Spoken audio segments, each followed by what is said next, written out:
세계적인 설교가인 맥켄토시 박사가 스코틀랜드 목회할 때의 일입니다. 그때에 아주 유명한 자기 친구이자 학자가 예배를 방문해서 예배를 드렸습니다. 그날 예배 때 한 장로님께서 기도를 인도했는데 이 친구 학자가 큰 감동을 받아서 예배 후에 맥켄토시 목사님에게 물어봤습니다. 오늘 기도한 장로님이 어떤 배경을 갖고 있습니까? 라고 물었습니다. 그때에 맥켄토시 목사님은 이렇게 말합니다. 그 장로님의 직업은 구두 수선공이네. 그 장로님은 날마다 냄새나는 남의 구두를 수선할 때에 예수님의 신발이라고 생각하며 이 일을 하고 있다네 라고 말했다는 것이죠. 이 말을 듣고 학자 친구는 왜 그 장로님의 기도가 그렇게 감동을 주었는지에 대해서 깨닫게 되었다는 것입니다. 그 장로님은 구두를 수선하는 것이 평생의 일이었으나 구두 한 켤레 한 켤레를 대할 때마다 하나님이 맡겨주신 부르심으로 알고 성심껏 기쁨으로 일했다는 것입니다. 나의 사명은 이 세상에 하나님의 발자국을 남기는 것입니다. 내가 서 있는 그 자리가 하나님께서 부르신 자리임을 여러분들이 기억하시기를 바랍니다. 1950년대 세계 선교의 영웅 짐 엘리어트가 정글에서 피를 흘리며 쓰러져 죽었습니다. 그때에 발견된 그 일기장에는 이런 말이 적혀 있었습니다. 결코 놓쳐서는 안 되는 일, 그것을 위하여 결국 끝까지 붙들고 있을 수 없는 그것들을 버리는 사람이 결코 어리석은 사람이 아니다 라고 말이죠. 이 역사 속에서 하나님의 위대한 발자취를 남기기 위해서 하나님께 쓰임받는 삶을 살기 위해서 청춘과 부와 명예와 권력을 버릴 수 있는 사람은 결코 어리석지가 않다라는 말인 것입니다. 그는 계속해서 이렇게 고백하고 있습니다. 주님, 오래 살기를 원하지 않습니다. 다만 주님을 위해서 내 삶이 불타기를 원합니다 라고 말이죠. 그는 자신의 사명이 무엇인지를 아는 사람이었습니다. 여러분, 무엇으로 살고 계십니까?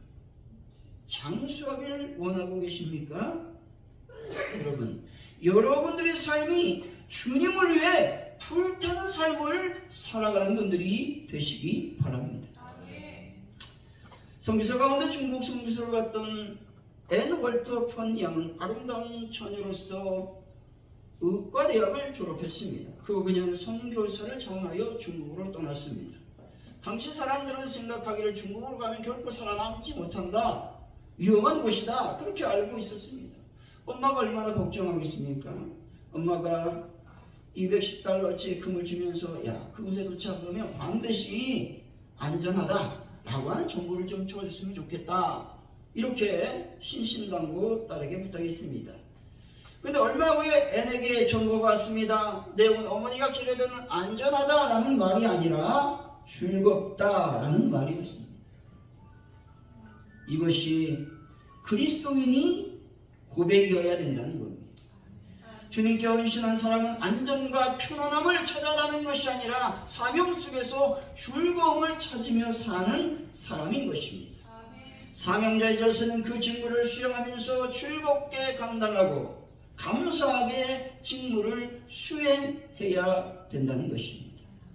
사랑하는 성도 여러분, 하나님께서 내게 주신 사명이 무엇인지 깨닫고 그 사명을 위해서 즐겁게 또한 감사함으로 하나님의 발자취를 남겨 하나님께 영광을 돌리는 분들이 다 되시기를 예수 이름으로 간절히 축원드립니다. 오늘 본문은 마침내 한나의 기도로 태어난 사무엘이 하나님의 성전에서 하나님의 부르심을 받는 장면을 묘사하고 있습니다. 그런데 사무엘이 부름받는 시대는 여호와의 계시가 희귀했던 암울한 시대였다라는 것입니다. 하나님께서 사무엘을 몇 번 부르셨습니까? 3번 부르셨어요. 그러나 깨닫지 못하는 것입니다. 사람의 목소, 즉 엘리 영적인 아버지의 목소리인 줄 알고 엘리가 잠자고 있는 그 처소로 가서 물어보았다라는 것입니다. 그러면 엘리의 도움을 받아 네 번째 부르실 때에 사무엘은 응답하는 것입니다. 이처럼 경건했던 사무엘조차 하나님의 음성과 사람의 음성을 구분하지 못하여 하나님의 부르심에 쉽게 응답하지 못했다라고 하는 겁니다. 이것은 여호와의 계시가 희귀했던 그 시대를 그대로 반영하는 것으로 당시의 종교적 침체 상황을 잘 묘사해 주고 있다는 것입니다. 오늘 말씀을 통해 한 사람을 부르십니다 라는 제목으로 하나님께서 과연 누구를 부르실지 하나님의 은혜를 나누도록 하겠습니다. 첫째로 영안이 열려있는 사람은 하나님이 부르신다는 것입니다. 2절이죠. 한번 읽어봅니다. 시작. 엘리는 점점 어두워 가서 잘 보지 못하는 그때에 그가 자기 젖에 누웠고 아멘. 엘리는 눈이 육신의 눈이 어두워졌다고 말하고 있죠. 실제로 엘리의 나이가 이때에 몇 세 되었다고 성경은 말씀합니까? 98세라고 얘기하고 있어요. 그런데 과연 엘리의 육신의 눈이 어두워졌다라는 말을 나타나기 위해서 이 말을 사용했을까 하는 것입니다. 아니라는 말이죠. 이는 육신의 눈과 함께 그의 영안도 어두워졌음을 나타내는 말씀인 것입니다. 그런데 영안이란 무엇을 의미합니까? 열왕기하 6장 17절의 말씀입니다. 기도하 이르되 여호와여 원하건대 그의 눈을 열어서 보게 하옵소서하니 여호와께서 그의 청년의 눈을 여심해 그가 보니 불말과 불병거가 산에 가득하여 엘리사를 불렀더라. 아멘. 아람 군대가 이스라엘을 공격하려고 말과 병거와 많은 군사를 보내서 성읍을 에워쌌다라고 말씀하죠. 그때 엘리사의 사원이 아침 일찍 일어나 보니까 수많은 군사 군병들이 아버지 엘리사를 여러분 둘러싸 또 성읍을 둘러싸고 에워싸고 있는 것입니다. 그때에 그 사원이 이렇게 엘리사에게 말하죠. 내 주여 우리가 어찌해야 됩니까? 이 말은 뭐예요? 우리가 죽게 되었습니다. 죽게 생겼습니다. 이런 말이죠. 그때 엘리사가 기도하여 이 청년의 눈을 열어주었습니다. 여기서 말하는 눈을 여셨다라는 말은 속의 눈을 떴다라는 의미가 아니라 영적인 눈이 열렸다라는 말씀인 것이죠. 육신의 눈으로 볼 수 없었던 것을 영원히 볼 수 있도록 영적인 눈을 열어주었다라는 말입니다. 다시 말해서 투시에 황홀한 상태에 머물게 되었다라는 말씀인 것입니다. 다시 말해 영안이라고 하는 말은 다른 말이 아니라 하나님의 눈으로 세상을 바라볼 수 있는 눈을 말한다라는 것입니다. 영안이 열렸다라는 말은 무슨 말이냐면 영적인 시각이 열렸다라는 말입니다. 다시 말해서 우리 막 눈이 열려갖고 지금 영적인 것, 귀신을 보고 하나님의 모습을 보고 이런 것이 아니라 이런 것도 포함되는 말이지만 다시 말해서 시각, 관점이 하나님의 관점으로 바뀌었다라는 말씀이 영안이 열렸다라고 하는 말씀인 것입니다. 영적인 시각을 갖지 못해서 많은 그리스도인들이 어떻게 하고 있습니까? 육적인 삶을 살고 있다는 것입니다. 울산의 어떤 교회의 정 목사님의 이야기입니다. 이분은 부목사 사역을 하다가 이제 나이가 차서 담임 목사를 좀 나가야 되겠습니다. 하나님께 기도했습니다. 근데 하나님께서 응답은 안 하시고 피부병이 걸린 겁니다. 피부암이 걸린 거죠. 이 암은 이제 급속도로 퍼져나갔어요. 근데 어떤 교회 목사님이 미국 유학을 가게 됐어요. 그래서 그 교회가 담임 목회지가 비었어요. 그런데 때마침 이 정 목사님이 이분의 신학교 동기동창이라서 그 교회 장로님들, 교인들이 우리 교회에서 좀 설교를 해주세요. 이게 담임 목사님 초빙하려고 왔더니 이게 가관이 아니에요. 온몸에 암이 다 퍼졌어요. 얼굴도 온몸이. 설교를 들었죠. 예배를 마치고 이제 당회가 열렸습니다. 뭐 재직회가 열렸겠죠. 모든 이들은 투병 중인 목사님을 담임 목사로 청빙할 수 없다는 의견을 내놓았습니다. 회의가 끝날 쯤에 어떤 집사님이 일어나서 이렇게 말했습니다. 내 생각은 저 목사님을 우리 담임 목사님으로 청빙했으면 좋겠습니다. 여러분, 다른 사람이 이분을 어떻게 보겠습니까? 저 집사 미쳤구만. 아니, 지금 내일 죽을지 모르는 목사님을 청빙해서 어떻게 하겠다는 거야? 이러한 시선으로 쳐다보았다는 것이죠. 그때 이 집사님이 이렇게 다시 말합니다. 나는 저 목사님 오시면 우리 모두 비장한 설교를 들을 수 있을 것 같습니다. 언제 돌아가실지 모르는 목사님이시기 때문에 한편 한편 설교가 비장할 것 같습니다. 단 한 번 설교를 하고 돌아가신다 할지라도 그런 설교를 내가 듣고 싶습니다. 우리가 어떻게 하나님의 뜻을 알 수 있겠습니까? 오늘 건강해도 내일 죽을 수 있고, 하나님은 아픈 사람을 고쳐주심으로 기적을 베풀 수도 있지 않겠습니까? 암투병을 목사님 우리가 모시면 하나님이 얼마나 기뻐하시겠습니까? 말했다. 결국 이 집사님의 의견을 받아들여서 저 목사님을 담임 목사님으로 청빙했다는 겁니다. 이 집사님도 대단하지만 교회가 대단한 거예요. 장로님들이 대단한 것입니다.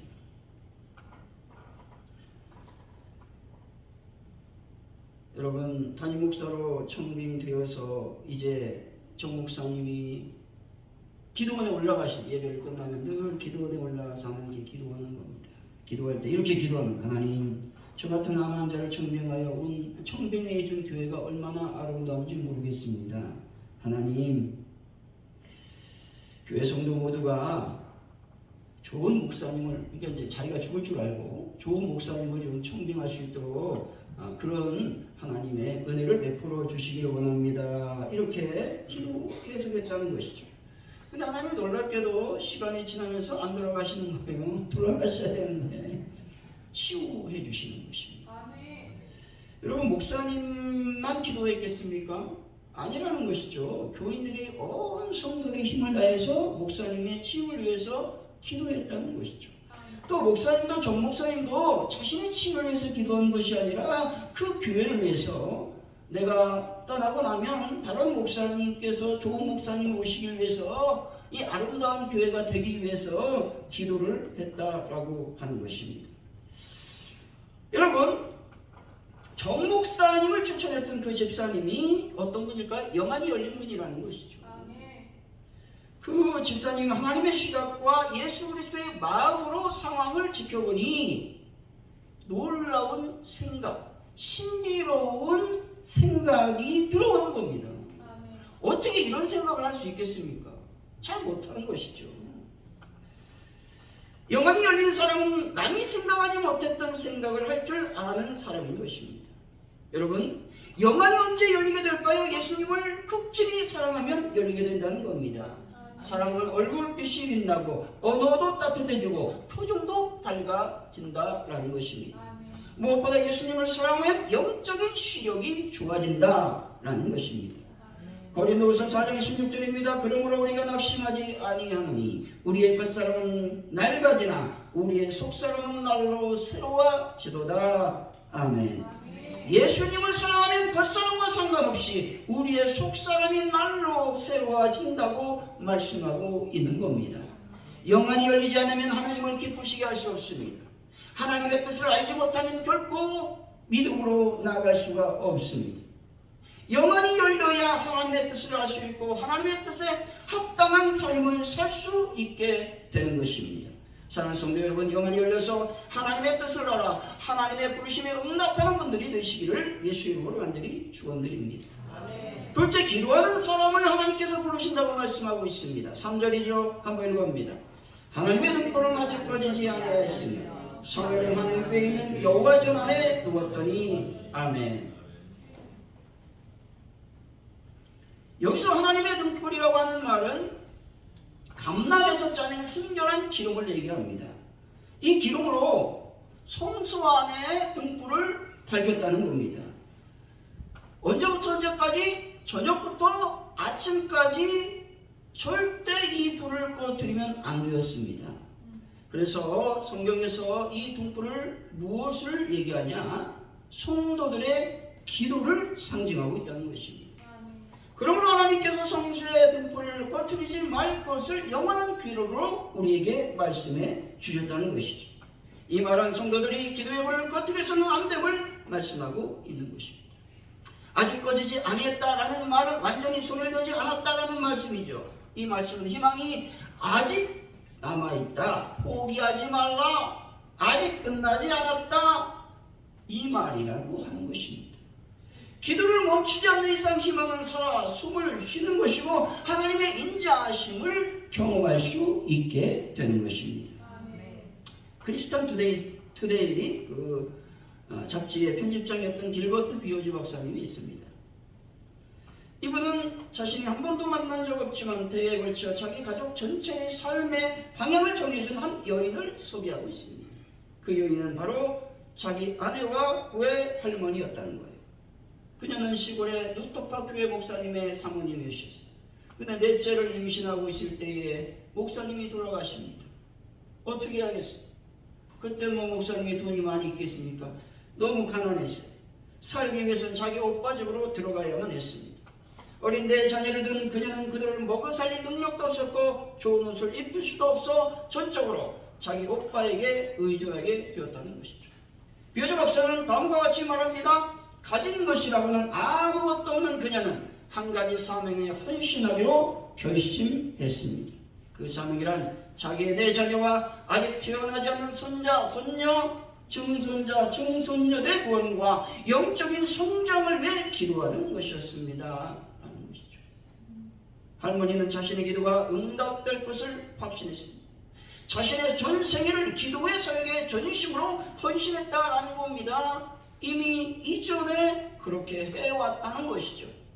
계속해서 비오즈 박사는 이렇게 말합니다. 나는 그녀의 자녀 4분 모두를 후에 만나볼 기회를 가졌습니다. 그들 모두가 자신의 삶에서 그리스도의 임재가 나타나고 있었습니다. 그들과 함께 있는 것은 곧 주님과 함께 있는 것이었습니다. 그들 가운데 있는 것은 곧 주님과 함께 하는 것이었고 그들 가운데 한 명이 내 장모가 되셨기 때문에 나는 매우 행복합니다 라고 말했다는 것이죠. 그의 안에 그 자손들은 217명이나 되었는데 아프리카 선교사로, 일본 선교사로, 또한 기독교 대학의 이사로 수많은 목사님, 수많은 장로님이 탄생했다라는 것입니다. 비오즈 박사는 이렇게 얘기합니다. 할머니는 자신이 가족들에게 설교한 대로 살았고 하나님께서 자신의 기도를 들어주실 것이라는 단순한 믿음을 지녔던 것입니다 라고 말을 맺었던 것입니다. 비오즈 박사의 할머니는 영적으로 미래를 보고 하나님께 자신의 자녀, 자신의 자손들을 위해서, 가문을 위해서 기도했다는 겁니다. 그랬더니 하나님께서 그 기도에 응답해 주셨습니다. 그렇다면 우리가 무엇을 위해 기도해야 되겠습니까? 예레미야 1장, 에베소서 1장 17, 18절입니다. 우리 주 예수 그리스도 하나님 영광의 아버지께서 지혜와 계시의 영을 너희에게 주사 하나님을 알게 하시고 너희 마음의 눈을 밝히사 그의 부르심의 소망이 무엇이며 성도 안에서 그 기업의 영광의 풍성이 무엇이며 말씀합니다. 바울은 에베소 성도들에게 지혜와 계시의 영을 달라고 기도하고 있습니다. 그리고 마음의 눈을 밝혀달라고 기도하고 있는 것입니다. 왜 그렇습니까? 왜 이렇게 기도하고 있습니까? 하나님을 알게 해달라는 거예요. 부르심의 소망을 알게 해달라는 겁니다. 여러분, 우리가 기도할 것은 영안을 열어달라고 기도해야 됨을 믿으시기 바랍니다. 열왕기상 3장 9절이죠. 누가 주의 이 많은 백성을 재판할 수 있사오리까? 듣는 마음을 종에게 주사 주의 백성을 재판하여 선악을 분별하게 하옵소서. 아멘. 솔로몬은요, 듣는 마음을 달라고 기도하고 있는 겁니다. 여기서 듣는 마음은 순종하는 마음을 말합니다. 다시 말해 지혜는 하나님의 말씀을 성인과 잘 듣고 그 말씀을 순종한 데에서 얻어지게 된다는 것입니다. 솔로몬은 하나님 말씀대로 하나님의 백성을 올바르게 통치하고 재판하기 위해서 요구되는 총명과 분별력을 구했다는 겁니다. 기도하면 영적인 눈이 열리고 영적인 눈이 열리면 하나님의 역사가 내 눈에 보이는 것입니다. 어떻게 엘리사는 영안이 열리게 되었습니까? 그것은 그의 선생님 엘리야에게 부탁했다는 겁니다. 나의 주여, 내가 당신의 갑절의 영광을 나에게 주시길 원합니다. 기도했다는 거예요. 영광을 달라고 구하는 열정이 있었기 때문에 엘리사가 하나님의 놀라운 능력으로 영안이 열리게 되었다는 것입니다. 여러분, 엘리사처럼 하나님의 손길을 볼 수 있는 영안을 열어 주옵소서, 내 눈을 열어 보게 하옵소서라고 기도하는 분들이 되시기 바랍니다. 사랑하는 성도 여러분, 기도함으로 영안이 열려 하나님의 부르심에 응답하는 분들이 되시기를 예수의 이름으로 간절히 축원드립니다.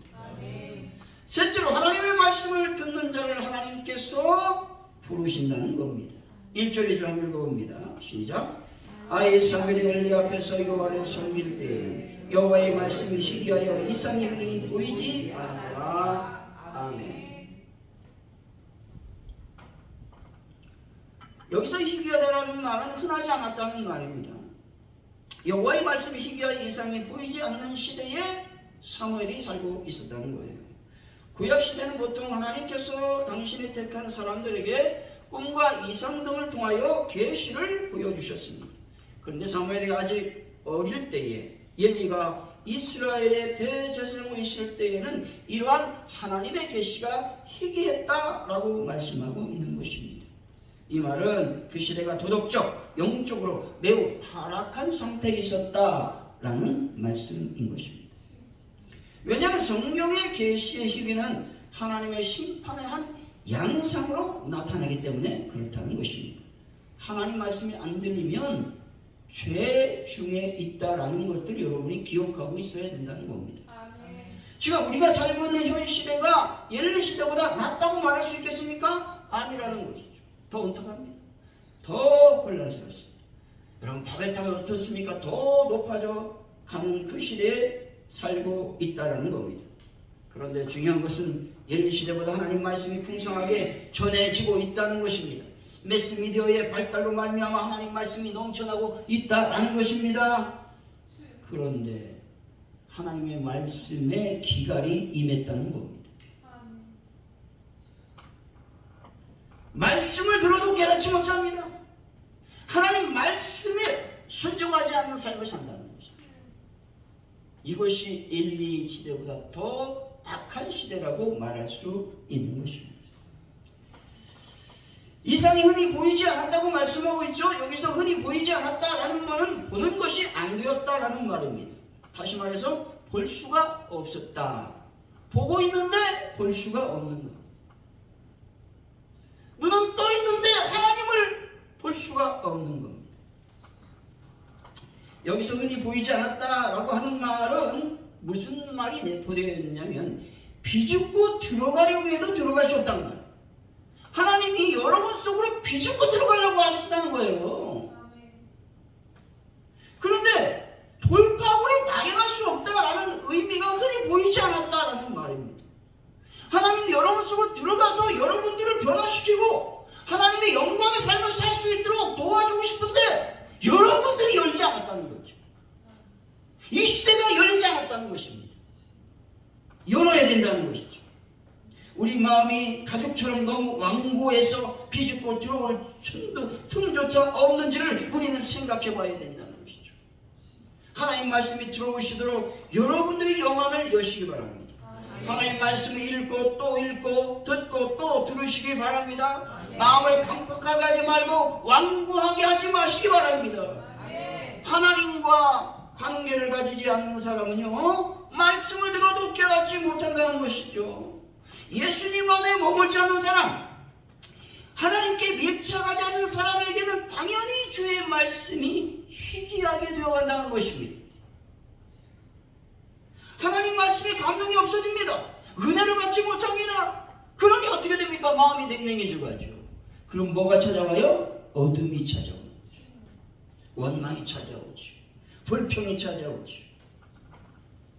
결국 사명을 깨닫지 못하는 삶, 하나님의 뜻이 아닌 자기 소견에 오른 대로 살아가는 삶을 살아가게 된다는 것입니다. 여러분, 여러분의 생각, 여러분의 논리, 여러분의 주장을 버리시기 바랍니다. 그러면 반드시 말씀이 들어옵니다. 사명의 삶을 살게 될 것입니다. 결론적으로 하나님께서 부르시는 사람은 영안이 열리고 기도하는 사람이며 하나님의 말씀을 듣고 실천하는 사람인 것입니다. 사랑하는 성도 여러분, 하나님의 말씀을 말씀으로 받아 기도하여 영안이 열리시고 하나님의 부르심에 아멘으로 응답하는 귀한 분들이 되시기를 예수 이름으로 간절히 축원드립니다. 기도합니다.